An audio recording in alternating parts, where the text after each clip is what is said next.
जय जगन्नाथ आपण मानक मो चैनल कोलकोत कंडे को स्वागत करूची। आशा करूची वीडियो निश्चय भल लागिवो, लास्ट टाइम कंटिन्यू करंतु।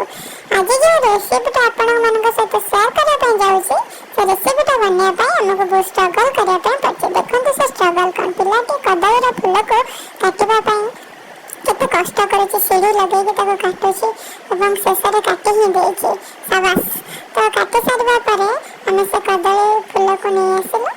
कदळी फूल को आनिबा परे समस्त मिसी के देखंतु माने के कदळी फूलर भीतर जो फूलटा को बाहर करी त छडाउछ, भीतर जो काठा भर गोटे अंशटा धଳାटा आ से जो धଳାटा को दुईटा को बाहर न कले हमको से तरकारीटा खसा लागो। एते मजा मस्ती करी कि हमर रोसेर रेसिपी प्रस्तुत चली छी।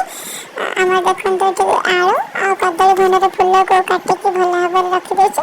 तो ताको काटि के हळदी पानी रे टिके भेज दे दबा, नहले से माने कदळी त जानि छन जे आपण काटि के रखले कळा हे जाय, एटा भी मध्य कळा हे जिवो।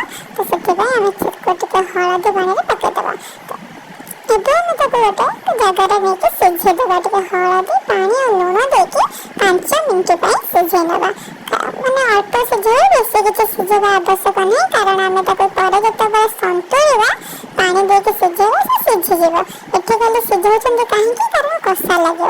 तो सेतरा हम मसूर पके के रोसे करबा। तो मसूर को मोटे बतरे के रखि देछि। आ मसला पय प्याज रसुण अदा लंका एते मसला पर राग अनुसार लंका नै परिबे। तो एठी हमर भंडा मध्य सिझी गलानी देखंतु। एबे हमें आलू और मसूर पके के संतुलेबा। तो आपण तेल अल्प तेल पके के सेतरे जीरा फुटण पकेबे कि संतुली नेबे प्रथमे।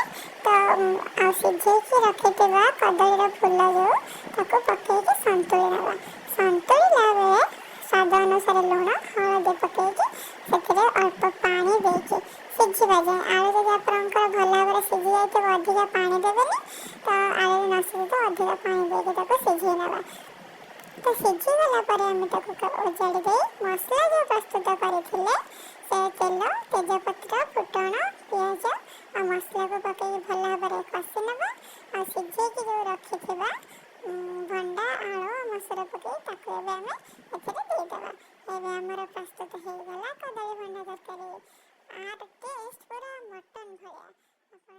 क्षमा करिवे, लास्ट क्लिप हम नहीं परिनी कारण मो मामू पुआ आसीथिले हम घर को। तो तांको पई किछि खाइबा बनेबा पई पळि आसीथिले। लास्ट तरकारी जो हेला आ वीडियो करि पारि नथिले। वीडियो भल लागिथिले, लाइक सब्सक्राइब करबा। जय जगन्नाथ।